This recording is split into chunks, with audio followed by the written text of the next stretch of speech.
Well, good day, everybody. This is Chris with the Ancient Scholar. I hope this video finds you all doing well.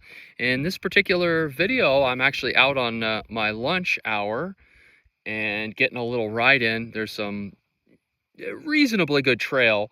It's kind of rancid, actually, but it's dirt, and it's out of doors behind my office. And so the days that I'm actually in my office and I get to take a lunch, I just pop out on my bike and get a little ride in, and that's what I'm doing. And so I figured what I do is kind of do double duty, and I want to do a follow-up video from a video I did a couple months ago, 2-3 months ago, and that is a video talking about the FN Reflex and the saga to try to find the optimal micro compact everyday carry firearm, at least for me.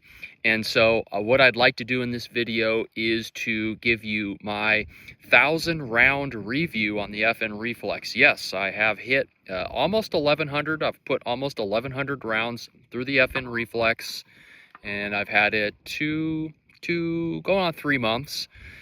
And so I'm kind of at that 1,000 rounds, and I want to talk about it.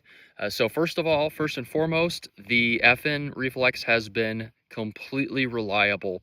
1,100 rounds, mainly ball, 115 to 140, 24 grain ball ammo, Fiocchi, Winchester, Magtech, some steel cased, a little bit of a couple hundred rounds of steel and brass cased hand loaded rounds, 125 grain 125 grain hollow point hand loads, and 147 grain XTP hollow point hand loads as well. And the firearm has cycled flawlessly. And in fact, I have raw dogged the FN. I have not cleaned it. I have not lubricated it. I haven't done anything to it in that sense. So 1,000 rounds, raw dogged it, mostly ball ammo, but a little bit of steel cased and some hollow points thrown in. Completely reliable, no malfunctions at all. It has been very reliable for me, at least to this point. As far as the accuracy goes, it's as accurate as you would want a micro compact pistol with an approximately 3-inch barrel to be. A couple of things that I have done is, this is in a safe direction here. A couple of things that I have done is I went ahead and ended up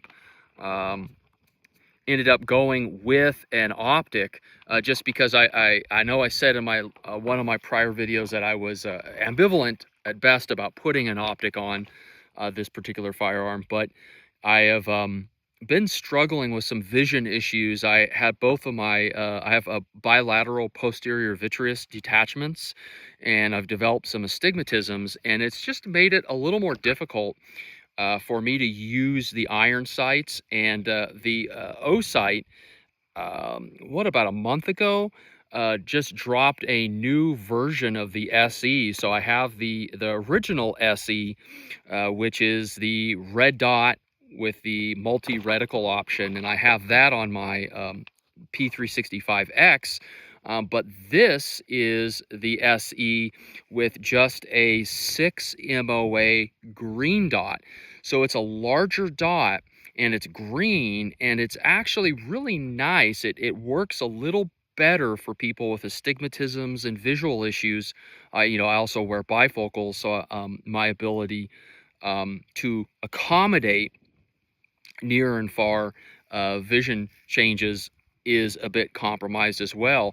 And I find that the 6 MOA green dot, because it's a little larger dot, it doesn't smear out. Actually, for me, it's not smearing, but I get like little light streaks that come out from the central dot because of the astigmatisms, and I've got floaters and stuff. And so I find just a fixed, crisp 6 MOA green dot is really optimal. It's really easy to pick up, and it's really accurate.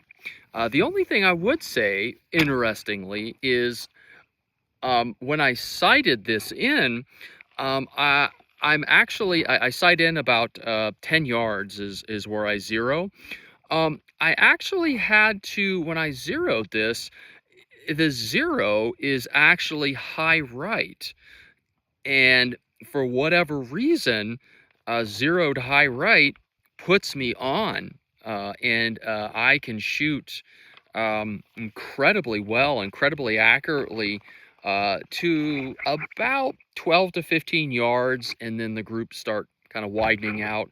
I do play a little out to 25 yards, and I'm able to very easily put rounds into a torso-sized target at 25 yards. So I think that's completely acceptable for the type of platform and the philosophy of use that you're looking at.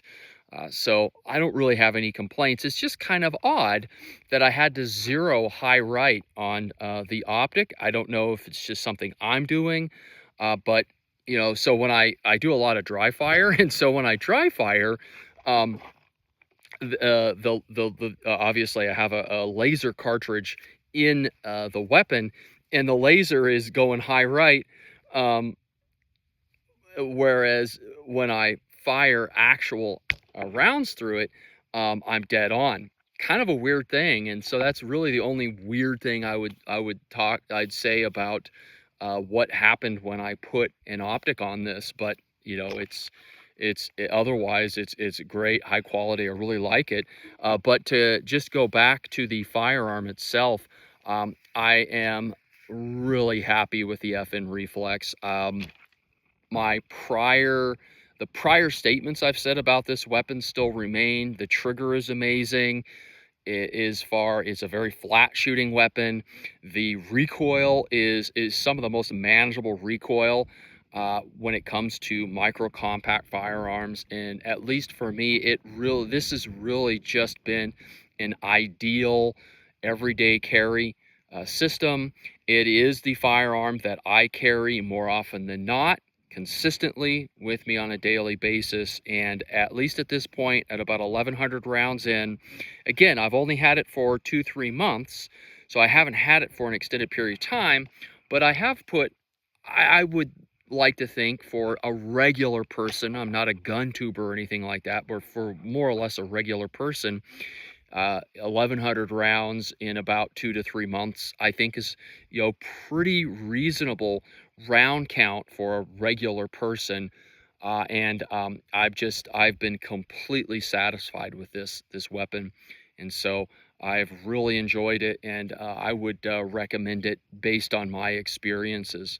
So hopefully those of you that have been interested in the micro compact saga got something out of this video. Thank you all so much, and we'll see you in the next one.